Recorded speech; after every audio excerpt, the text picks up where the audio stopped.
IBD atau Inflammatory Bowel Disease adalah kondisi medis yang terjadi karena adanya peradangan pada saluran pencernaan dan berlangsung dalam jangka waktu panjang atau kronis. IBD dibagi menjadi dua jenis yang umum ditemui, yaitu kolitis ulceratif dan penyakit Crohn. Pada penyakit Crohn, peradangan dapat terjadi pada setiap bagian pencernaan, mulai dari mulut hingga anus.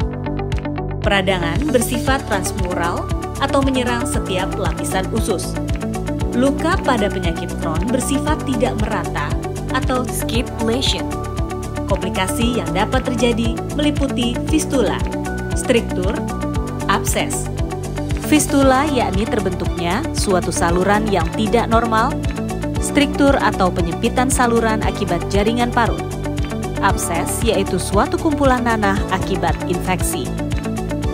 Sementara itu, untuk kolitis ulceratif, peradangan atau inflamasi terjadi di rektum dan usus besar. Peradangan ini hanya terjadi di mukosa dan bersifat terus-menerus atau berkelanjutan. Komplikasi yang dapat terjadi meliputi megakolon toksik, perforasi, atau menyebabkan luka hingga timbul lubang pada usus, kanker kolon. IBD dapat memunculkan gejala yang bervariasi untuk setiap individu.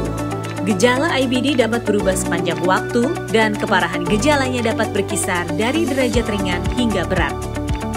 Namun gejala yang umum ditemui pada pasien IBD yaitu nyeri dan kram perut, diare, mudah lelah, penurunan berat badan secara drastis tanpa penyebab yang jelas, demam, buang air besar berdarah. Bagaimana IBD didiagnosis?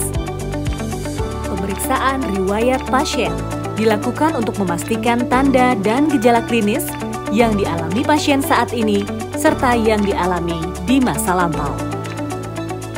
Pemeriksaan fisik meliputi kondisi umum, pemeriksaan daerah perut, pemeriksaan rektal, pemeriksaan ekstraintestinal seperti mata, mulut, kulit, dan persendian.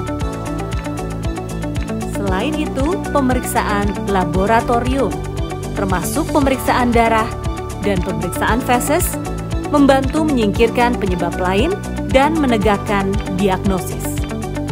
Ada pula metode pemeriksaan penunjang lainnya, yaitu endoskopi, seperti kolonoskopi dan gastroskopi.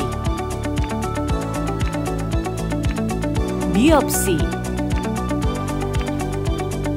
dan pemindaian seperti foto ronsen, USG perut, CT scan, dan MRI.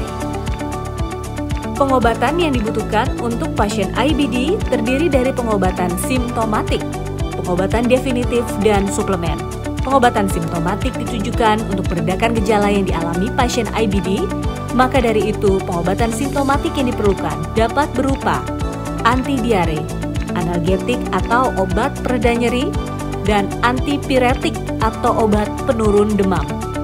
Sedangkan pengobatan definitif untuk menangani peradangan yang terjadi di antaranya 5-aminosalisilat, kortikosteroid, imunomodulator, dan terapi biologis. Selain itu, jika diperlukan, pasien IBD dapat mengonsumsi suplemen seperti suplemen zat besi, kalsium, dan vitamin D. Mengobati gejala saja tidak akan mengubah perjalanan penyakit IBD. Studi terkini menunjukkan bahwa tercapainya penyembuhan mukosa telah dikaitkan dengan hasil yang lebih baik. Penyembuhan transmural dapat menjadi tujuan yang lebih penting, khususnya pada penyakit Crohn, berdasarkan bukti penelitian terbaru.